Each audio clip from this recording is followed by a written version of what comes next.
POTS가 맥켄지 시릴라가 도미닉 루소와 다비온 플래너건을 사망하게 한 자동차 사고를 일으키는데 영향을 미쳤나요? 우리는 시릴라와 주고받은 문자 메시지를 살펴보면서 이 질환에 대한 증거가 있는지, 그리고 법원이 이 추정 진단에 대해 어떻게 판단했는지 확인하고 있습니다. 로잉코엠이 제공하는 사이드바에 오신 것을 환영합니다. 저는 제시 웨버입니다. 이 에피소드 녹음 중 데이터를 보니 아버지의 날이 곧이더라고요. 시간이 정말 빠르네요. 자, 말씀드릴게요. 모든 아버지들에게 완벽한 선물을 찾고 계시다면 셰프 IQ 센스 스마트 고기 온도계를 만나보세요. 이게 바로 스트레스 없는 레스토랑 수준 요리의 비결입니다. 숙련된 그릴 마스터이든 처음 스테이크를 굽는 분이든 이 스마트 온도계만 있으면 고기를 과하게 익힐 걱정이 없습니다. 이제 이게 다 익었나 고민할 필요 없습니다. 셰프 IQ가 완벽하게 익었을 때 정확히 알려줍니다. 무선 프로브를 꽂고 원하는 설정을 선택한 다음 그냥 쉬면서 애발림만 기다리면 됩니다. 그릴 옆에 붙어있을 필요도 없어요. 이 제품은 오븐, 스모커, 가스레인지, 에어프라이어 등 다양한 조리기구와 함께 사용할 수 있고 프라임립, 닭날개, 연어 등 모든 단백질 요리에 적용할 수 있습니다. 정말로 이번 아버지의 날에는 한 단계 더 업그레이드할 때입니다. 말장난은 아니고요. 자신있게 요리하세요. 셰픽.com에서 전체 품목 40% 할인받으려면 코드 사이드바를 사용하세요. POTS. 기립성 긴맥증후군. 이것은 맥켄지 슈릴라 사건에서 자주 언급된 의학적 상태입니다. 전국적인 관심을 받은 사건이자 소셜미디어에서 큰 화제가 된 사건, 모두가 이야기하는 사건, 그리고 저희 사이드바에서 집중적으로 다루고 있는 사건입니다. 저는 POTS에 대해 더 깊이 알고 싶지만 아직 시간을 내서 다루지 못했습니다. 이것을 알아보고 싶은 이유는 맥켄지 슈릴라 변호 측 주장 때문입니다. 그래서 저는 슈릴라의 문자에서 그것을 확인하고 싶습니다. 저는 재판에서 그것이 어떻게 제기되었는지 살펴보고 싶습니다. 왜냐하면 결국 유죄 판결을 받은 살인범이 그렇게 주장했기 때문입니다. 이 상태가 사고에 기여했다고 주장했습니다. 그녀가 시속 100마일로 자동차를 몰아 벽에 충돌했을 때 그녀의 남자친구 도미닉 루소와 그의 친구 데이비온 플래너건 두 승객이 사망했습니다. 이 일은 2022년 7월 31일에 일어났습니다. 시릴라는 단독 재판에서 판사에 의해 살인 4건 중 범죄 폭행 4건, 중과실 차량 과실치사 2건, 마약 소지 1건, 범죄 도구 소지 1건에 대해 유죄 판결을 받았습니다. 임무가 있었고 그녀는 그 임무를 정확하게 실행했습니다. 그 임무는 죽음이었습니다. 맥켄지 혼자서 페달을 바닥까지 밟기로 결정했고 그 차량의 최고 속도를 시속 90에서 100마일까지 끌어올렸습니다. 그녀 혼자서 무엇을 할지 결정했습니다. 맥켄지는 그날 죽음을 목표로 정하고 도미닉과 다비온을 위해 혼자 결정했습니다. 그녀는 이를 어떻게 이룰지 계속 방법을 찾았습니다. 그래, 증거상 그녀는 가속 페달만 밟았고 브레이크를 밟으려 하지 않았어. 셰릴은 그때부터 계속 무슨 일이 있었는지 사고 자체도 전혀 기억나지 않는다고 주장해왔어. 그녀와 가족은 피오츠 때문이라고 주장했습니다. 피오츠라는 질환이 어지럼증과 실신을 유발해 사건에 영향을 미쳤고 그녀가 잠시 의식을 잃었을 수 있다고 했습니다. 이제 재판에서 그리고 이 부분에 대해 더 이야기하겠지만 그녀 측에서 공식적인 의학적 진단이 제시되지 않았습니다. 어떤 의학 전문가도 증언대에 서지 않았습니다. 자동차에 결함이 있었다는 증거도 없었습니다.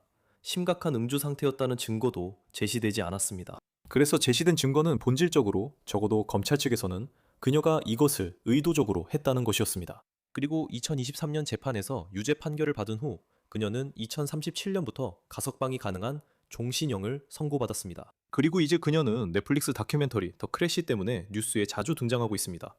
그 다큐멘터리에서 그녀는 자신이 괴물이 아니라고 말했고 이 사고에는 어떤 의도도 없었으며 자신은 돔을 사랑했다고 밝혔습니다. 그녀는 다큐멘터리에서 가장 논리적인 추측은 의료적 응급 상황이었을 것 같다고 말했습니다. 하지만 그녀에게 만약 그런 의료적 응급 상황을 겪고 있었다면 어떻게 차량의 통제력을 유지할 수 있었냐고 물었을 때 그렇죠? 브레이크를 밟은 흔적이 없냐는 질문에 그녀는 그 아침 기억이 없어 확실히 말할 수 없지만 고의로 한 건 절대 아니에요. 그건 제 성격이 아닙니다. 라고 답했습니다. 그 부분을 더 파고들어 보고 싶어요. 뭔가 있는지 알아보고 싶어요. 잠시 후에 법정 정신과 의사인 닥터 다니엘 보보를 모셔서 이 부분을 분석해 볼 예정입니다. 제 이해로는 그는 실제로 피오츠 환자들을 치료한 경험이 있다고 합니다. 샤릴라가 주장한 내용을 들었을 때 그게 실제와 일치한다고 보시나요? 알겠습니다. 하지만 먼저 색다른 거 해보고 싶습니다. 샤릴라가 보낸 문자 메시지 중에서 흥미로운 부분을 살펴보고 싶습니다. 저는 우리는 파츠에 관한 메시지를 찾으려고 했습니다. 그러니까 분명히 말씀드리자면 저희는 이 모든 메시지를 다 살펴봤습니다. 피오트스에 대해 직접적으로 언급된 내용은 찾지 못했지만 여기에는 의료 문제에 대한 언급이 있습니다. 그리고 그녀가 피오트스를 설명하나요? 이 부분은 나중에 다시 다루겠지만 여러분은 이 대화들이 2022년 7월 31일 사고와 언제 있었는지 날짜를 들어보세요. 예를 들어 맥켄지의 어머니 나탈리가 증언하며 맥켄지가 2017년 POTS 진단을 받았다고 말할 예정입니다. 이에 대해서도 더 이야기할 것입니다. 그런데도 우리가 보기에는 이를 구체적으로 설명하는 메시지는 없는 것 같습니다. 하지만 맥켄지가 묘사하는 증상들은 바로 이 PODS로 보입니다. 제가 무슨 말을 하는지 예를 들어 설명해 드리겠습니다. 시릴라가 2022년 7월 2일에 보낸 메시지입니다. 그러니까 사고가 나기 몇 주 전입니다. 인용하자면 방금 겪은 건 아마 내가 겪었던 것 중에서 가장 심한 쉬쉬인과 통증이었어. 무서워. 이게 더 심해질 것 같아. 이제 도미닉은 2022년 7월 2일에 시릴라에게 이렇게 씁니다. 하지만 혈액순환에 도움이 되는 비타민을 먹을 수 있어. 또한 도미닉의 또 다른 메시지입니다. 내가 말하는 건 네 혈관이 제대로 작동하지 않아서 뇌에 충분한 혈액이 가지 않는다는 거야. 그래서 네가 기절하는 거야. 또 도미닉이 말하길 기절의 주요 원인은 혈액순환이야. 그걸 도와주는 비타민을 먹어보자. 시릴라도 어느 시점에 답장을 합니다. 그러니까 내가 비타민이 부족하다는 거야? 아니면 뭔지 나도 잘 모르겠어. 도미닉이 아니라고 대답합니다. 자, 여기 중요한 점이 있어요. 이런 기억이 끊기는 대화들은 사실 사고가 나기 훨씬 전부터 있었어요. 몇 년 전부터 말이죠. 2020년 2월 8일 있었던 걸 보세요. 슈렐라가 이렇게 썼어요. 오늘 정말 심하게 기억이 끊겼어요. 파더 돔이 답장합니다. 어떻게 된 거야? 무슨 일이 있었어? 샤릴라, 아이디 슈릴라, 아이디 EK. 저도 잘 모르겠어요. 그냥 기절했어요. 그리고 시험에 대한 대화가 많이 오가고 있어요. 흥미로운 점은 그녀의 어머니가 2017년에 진단받았다고 주장했다는 거죠. 2021년 6월 25일에 돔이 이렇게 썼어요. 언제부터 S처럼 느끼기 시작했어? 밥을 안 먹어서 그래? 시릴라가 대답해요. 거의 그냥 내 등이 엄청 심하게 타는 것처럼 아프기 시작했어. 2021년 4월 29일 시릴라가 썼어요. 내가 여러 번 검사받았는데도 아무 일 없대. 2021년 2월 9일. 배가 계속 아프면 아무것도 하기 힘들어. 2021년 2월 18일 시릴라가 다시 씁니다. 나는 할 수 있는 모든 검사를 다 받았어. 아무도 내 고통에 신경 쓰지 않아. 아무도 이걸 믿지 않는 것 같아. 2021년 2월 8일. 네가 아프다고 말하면 나는 항상 곁에서 필요한 걸 해줄 준비가 돼 있어. 하지만 넌 그렇게 못하는 것 같아. 다시 말하지만 이건 시릴라가 쓴 거야. 2021년 3월 18일 시릴라가 씁니다. 미안해 자기야. 나는 방금 잠들었었어. 나는 정말로 걸을 수도 없었어. 허리가 너무 아팠거든. 2021년 2월 18일 시릴라가 씀. 모두가 내가 온열 패드를 안고 웅크리고만 싶어 한다고 해. 도미 씀. 더 나은 의사에게 진료받을 수 있니? 시릴라가 답합니다. 어떤 의사도 도와줄 수 없을 거야. 2021년 6월 25일 시릴라가 씁니다. 그러다가 정말 심해졌고 아무것도 통증을 가라앉혀주지 않았어. 그리고 갑자기 그냥 토했어. 2022년 3월 3일 시릴라가 씁니다. 쟤네가 나한테 불안증 약을 먹이려고 해. 이게 대체 뭐야? 2022년 3월 3일 의사가 나한테 대마초가 몸에 안 좋다고 말하고 있어. 이제 저는 이 문자 메시지들에 대해 더 이야기할 거고 닥터 보보의 관점을 들어보고 싶습니다. 그가 이 메시지들을 어떻게 해석하는지 그리고 그녀가 퍼스 증상을 설명하고 있는지 여부를 분석해 보겠습니다. 잠시 법원 이야기를 하겠습니다. 저는 항소법원에서 퍼스 재판과 맥켄지 슈릴 유죄 판결의 뒤집힘 가능성을 살펴보고 싶습니다. 그녀가 항소했다는 점을 기억하세요. 이것은 항소법원의 내용입니다. 그들은 판결문에서 이렇게 씁니다. 슈릴라는 증거의 무게가 슈릴라와 루소의 관계가 치명적인 사고가 발생했을 당시 좋은 상태였음을 입증한다고 주장한다. 벌링하우스와 라자는 사고 직전에 그들을 봤지만 특별한 이상 징후는 보고하지 않았습니다. 그롤라오, 시플리, 슈릴라의 어머니 등도 슈릴라와 루소가 사랑에 빠진 것 같았다고 증언했습니다. 슈릴라는 자신의 피오트 질환이 사고를 유발한 의학적 문제로 이어졌을 수 있다고 지적하며 또는 심장마비나 발작과 같은 다른 응급 상황이 있었을 수도 있다고 말합니다. 슈릴라는 이번 사고가 산만한 운전이나 단순한 부주의로 인해 발생했을 수 있다고 주장했으며, 이는 슈릴라가 소셜미디어에 따르면 자주 한눈 팔거나 무모하게 운전했다고 증언한 하조 형사의 진술과는 반대되는 내용입니다. 그녀는 이러한 모든 다른 가능한 설명들을 고려할 때 증거의 전체적인 무게가 편결에 반한다고 주장합니다. 에스더 상은 자신이 메트로에스 메디컬 센터에서 외상외과 의사로 근무하고 있다고 증언했습니다. 당사자들은 상 박사가 외상의학 분야의 전문가임을 합의했습니다. 시릴라는 사고 후 2022년 7월 31일에 진찰을 받았습니다. 의료 기록에 따르면 시릴라는 온몸이 아프다고 보고했습니다. 검사 결과 그녀의 기도는 성상되지 않았고 호흡과 손안도 정상적이었으며 동공 반응도 정상적이었습니다. 그녀는 의식이 명확하고 상황을 잘 인지하고 있었습니다. 시릴라의 어머니는 의료진에게 시릴라가 퍼츠 병력이 있다고 알렸습니다. 이 질환은 환자의 심박수가 비정상적으로 높아질 수 있습니다. 의료진은 심혈관, 신경, 관절 또는 근육 관련 증상을 발견하지 못했습니다. 수면장애, 불안, 기억상실, 방향감각 상실, 주의력 부족 또는 우울증과 관련된 증상은 관찰되지 않았습니다. 그리고 시행된 심전도 검사 결과 시릴라의 심장 정기 기능은 정상으로 나타났습니다. 단대 신문에서 아마도 변호인 측에 의해 상 박사는 대부분의 사람들에게 혈중 산소 농도 82는 비정상적으로 낮은 수치임을 인정했습니다. 상 박사는 또한 퍼츠 환자가 어지러움이나 두통을 경험할 수 있다는 점도 인정했습니다. 의료진은 신고된 사고 발생 시각으로부터 약 2시간 후에 시릴라를 평가했습니다. 발작이나 미니 뇌졸중을 겪은 사람은 2시간 이내 회복했을 가능성이 있습니다. 즉, 그녀가 평가를 받았을 때 퍼스가 없어 보였거나 퍼스를 앓고 있지 않은 것처럼 보인 데에는 이유가 있다는 뜻입니다. 하지만 아마도 그에 대한 설명이 있을 수 있습니다. 법원은 계속해서 셰릴의 신체 건강과 관련하여 나탈리, 다시 말해 셰릴의 어머니가 증언했는데 셰릴이 최소 2번 이상 파츠 증상을 겪는 것을 보았다고 말합니다. 나탈리는 이 질환이 저혈압과 심박수 증가를 유발할 수 있고 누군가를 의식 잃게 만들 수 있다는 자신의 이해를 설명했습니다. 반대신문에서 나탈리는 셰릴라가 2017년 클리블랜드 클리닉에서 퍼츠 진단을 받았다고 증언했습니다. 나탈리는 진단을 내린 의사의 이름을 기억하지 못했습니다. 나탈리는 셰릴라가 한번 주방 바닥에 쓰러진 후 셰릴라를 병원에 데려갔습니다. 의사들은 진단을 내리고 셰릴라에게 이 질환을 치료하기 위해 소금 정제를 처방했습니다. 셰릴라는 필요할 때마다 정제를 복용하거나 짠 음식을 먹었습니다. 진단 이후로 셰릴라는 몇 번 소금이 부족하거나 어지러운 느낌이 들 때가 있었고 그럴 때마다 자리에 앉아 크래커나 다른 짠 음식을 먹었습니다. 나탈리는 셰릴라가 POTS 진단을 받은 이후 2번 운전면허증을 신청할 때 도와줬다고 인정했으며 2번 모두 그 질환을 신고하지 않았다고 했습니다. 나탈리는 셰릴라가 사고가 나기 일주일 또는 2주일 전에 퍼츠 증상을 겪었고 그 증상이 정말 심했고 오랜만에 그렇게 심하게 나타났으며 더 심해질까봐 두려워했다고 증언했습니다. 나탈리는 셰릴라를 병원에 데려가지도 않았고 셰릴라의 운전 권한을 제한하지도 않았다고 인정했습니다. 상 박사는 샤릴라가 의학적 검사에서는 정상으로 보이더라도 발작이나 미니 뇌졸중과 같은 의학적 응급 상황을 겪었을 가능성이 있다고 증언했습니다. 다른 증거들은 이러한 잠재적인 설명이 비합리적으로 보이게 만듭니다. 예를 들어 샤릴라는 사고 전후 모두 운전면허를 신청할 때 건강에 이상이 있다고 부인했습니다. 게다가 사고 직전 몇 초 동안 기어가 중립으로 옮겨진 후 누군가가 수동으로 다시 드라이브로 옮겼습니다.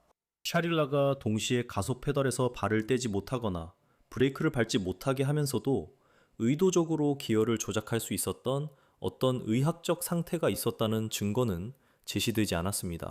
주의 산만으로 인한 사고 역시 법의학적 증거와 유치하지 않습니다. 증거에 따르면 샤릴라는 차량이 연석을 들이받고 공중에 떴다가 착지한 후에도 벽돌 벽을 향해 계속 달리는 동안 가속 페달에서 발을 떼지 않았습니다. 샤릴라는 자신의 주장을 1심 법원에 제기했으며 법원은 검찰 측 증거나 증인 진술 중 일관되지 않거나 신빙성이 없는 부분을 거부할 수 있었습니다. 우리는 이번 사건이 증거가 법원의 판결에 크게 반하는 예외적인 경우라고 말할 수 없습니다. 네, 말씀드린 대로 이제 법정 정신과 의사인 다니엘 보버 박사님을 모셔서 이 주제에 대해 이야기해 보겠습니다. 시간 내주셔서 정말 감사합니다, 박사님. 여기서부터 시작하겠습니다. 퍼츠가 정확히 무엇인가요? 퍼츠의 증상은 무엇인가요? 하츠는 기립성 빈맥 증후군입니다.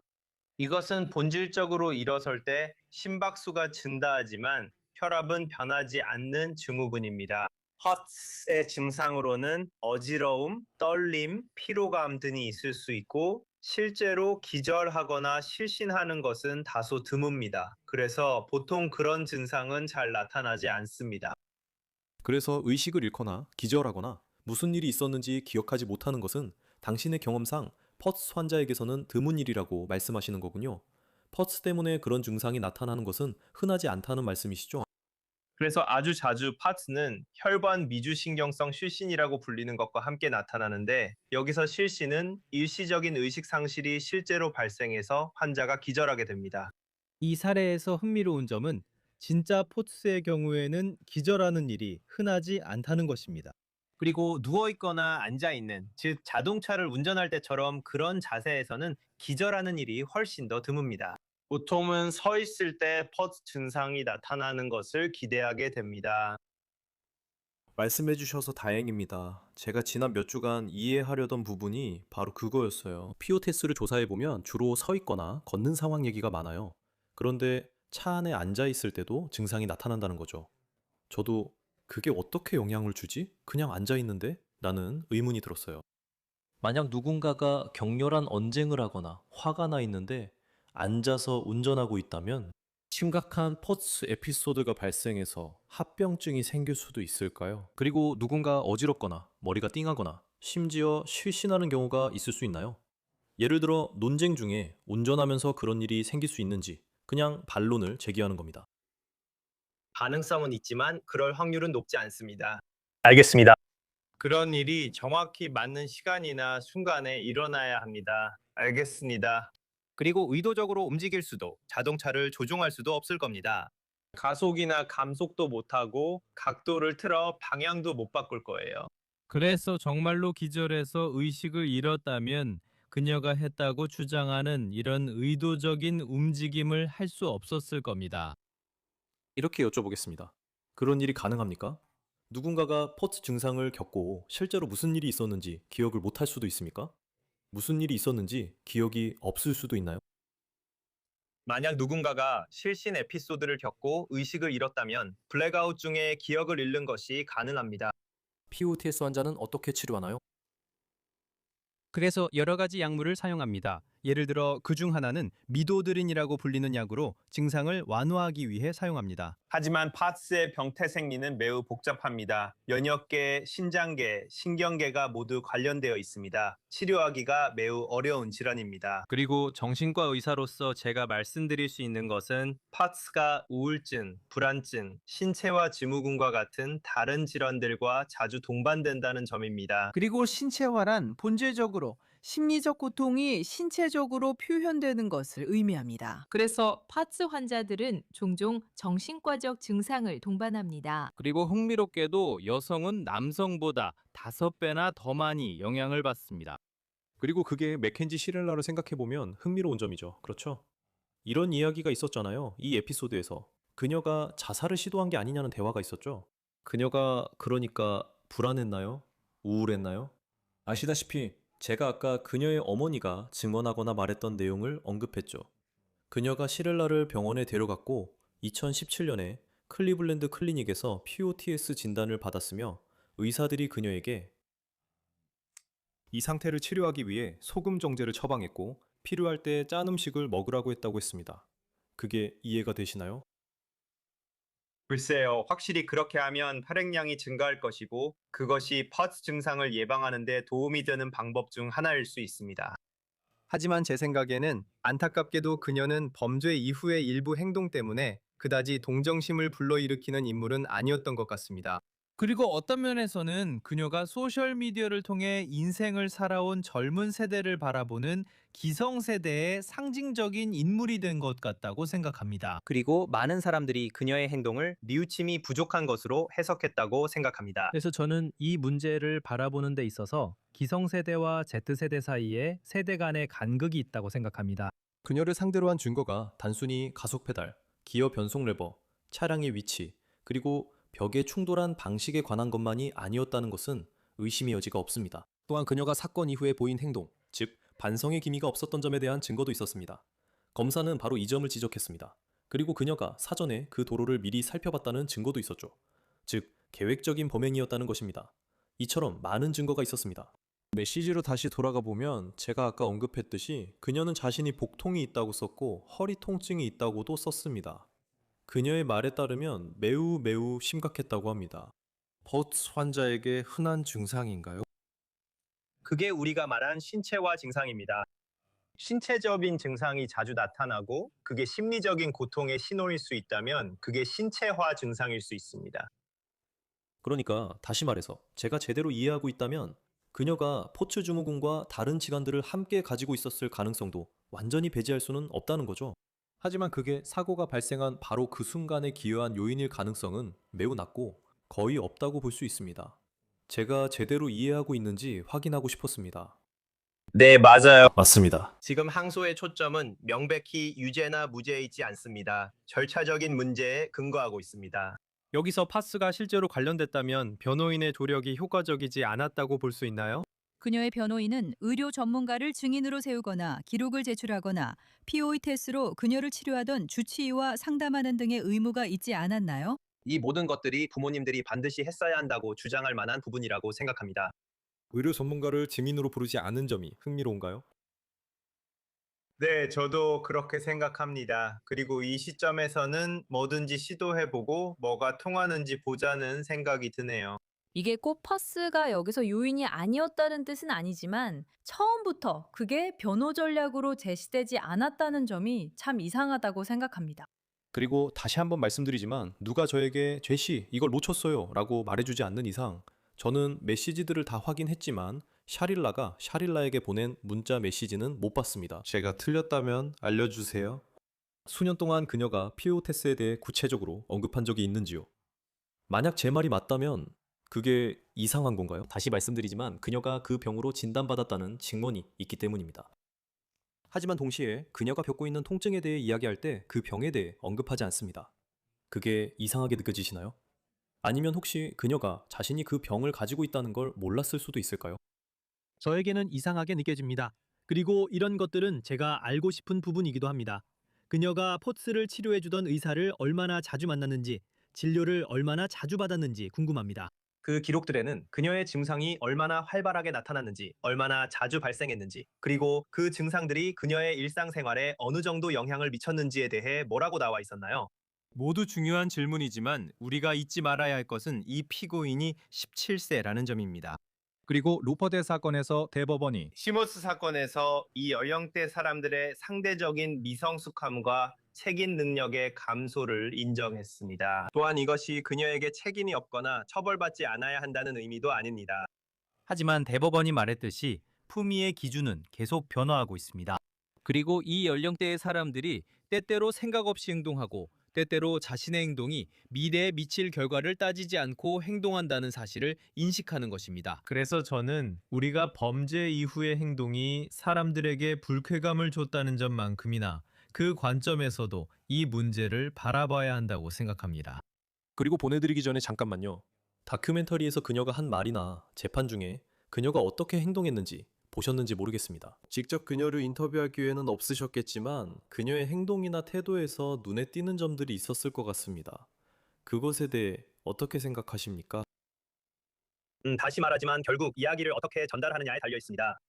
만약 저와 당신이 그걸 본다면 우리는 그 행동을 냉담하고 후회가 없고 차갑고 자신의 행동에 아무런 영향을 받지 않은 것으로 볼 수도 있을 겁니다. 하지만 소셜미디어에서 실제로 삶을 살아가고 하루 평균 3시간에서 4시간 정도를 보내는 그 세대에게는 그게 그냥 평범한 일상일 수도 있습니다. 그래서 그건 정말로 당신이 어떻게 해석하느냐에 달려 있습니다.